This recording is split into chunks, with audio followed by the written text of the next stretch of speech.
Dear student, आज हम पढ़ रहे हैं बीटा इंटीग्रेशन क्या होता है और इसके लिए किस तरह से इसका फॉर्मूला प्रूव किया जाता है। तो देखो, आप अगर यूनिवर्सिटी कोई भी यूनिवर्सिटी में है, बीएससी कर रहे हैं, बीटेक कर रहे हैं, तो उसके अंदर आपके सिलेबस में रहता है gamma function and beta function. तो इसको पढ़ने के लिए अपन जो बीटा इंटीग्रल है, जिसको आइलर की फर्स्ट इंटीग्रल वैल्यू भी कहा जाता है, 0 से 1 के लिए डिफाइंड है x to the power m - 1 1 - x की पावर n - 1 के लिए। तो अपन इसको स्टार्ट करते हैं।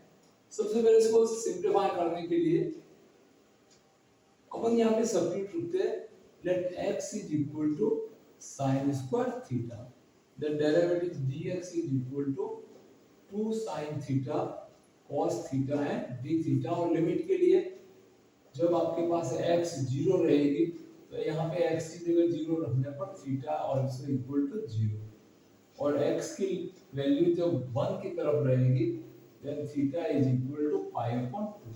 तो ये दोनों लिमिट और ये सब्स्टिट्यूट इस इंटीग्रल में रखने पर इसकी पोजीशन आपके इस प्रकार से हो जाती है। तो देखो, i integral is equal to 0 से 1 की जगह लिमिट, नई लिमिट जो है वो 0 से पाई अपॉन 2 के लिए आप सिंपलीफाई करेंगे।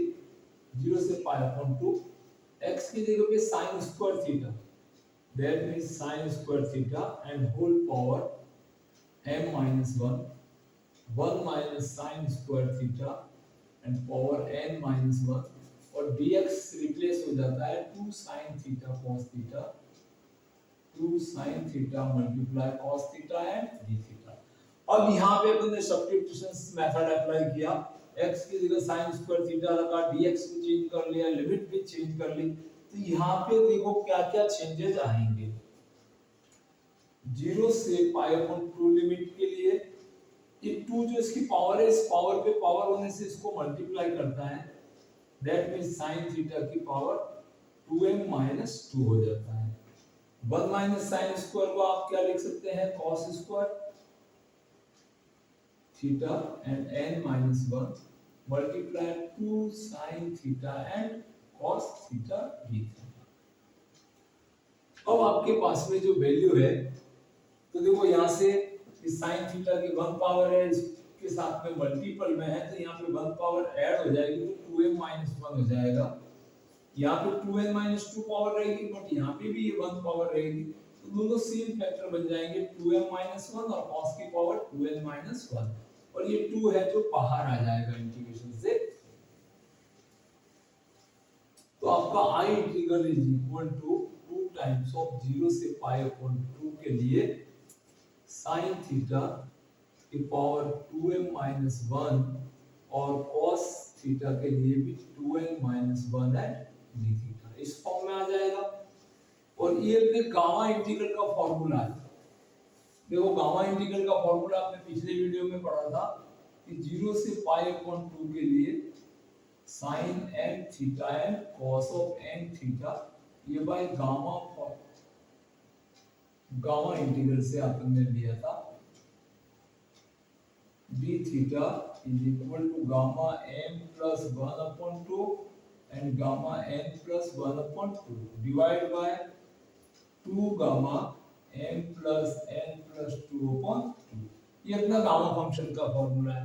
अब m और n की जगह पे 2m - 1 और 2n - 1 है, तो अपन इसमें m की जगह पे 2m - 1 रखने पर ये 2 ऐसे रह जाएगा, और गामा ऑफ n की जगह 2m - 1 and plus 1 by gamma function के फॉर्मूले से upon 2 and gamma of 2n - 1 plus 1 upon 2 divide by 2 times of gamma m plus n, तो m की value 2m - 1 and plus 2n - 1 plus 2 and divide by 2।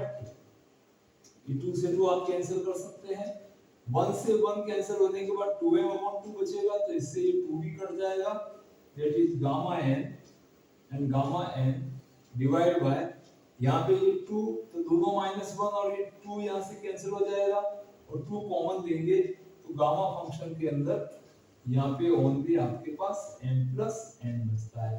इसको beta integral भी कहते हैं, beta integral भी कहते हैं and Euler first integral value भी कहा जाता है।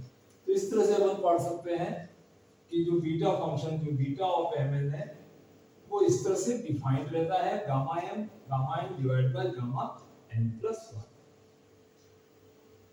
तो इस तरह से छोटे प्रूफ भी आते हैं और इसका कई बार क्वेश्चन सॉल्व करने में यूज भी होता है। तो आप बने रहिए हमारे इस चैनल के ऊपर। इसको अगर सब्सक्राइब नहीं किया तो सब्सक्राइब कीजिए, वीडियो को लाइक कीजिए और शेयर कीजिए ताकि आगे और भी सॉल्यूशन दिए जाएंगे। और सब्सक्राइब करने से आपको बेनिफिट ये हुआ जो भी वीडियो सारे वीडियो हमारे मिलते रहेंगे। Thank you watching this video.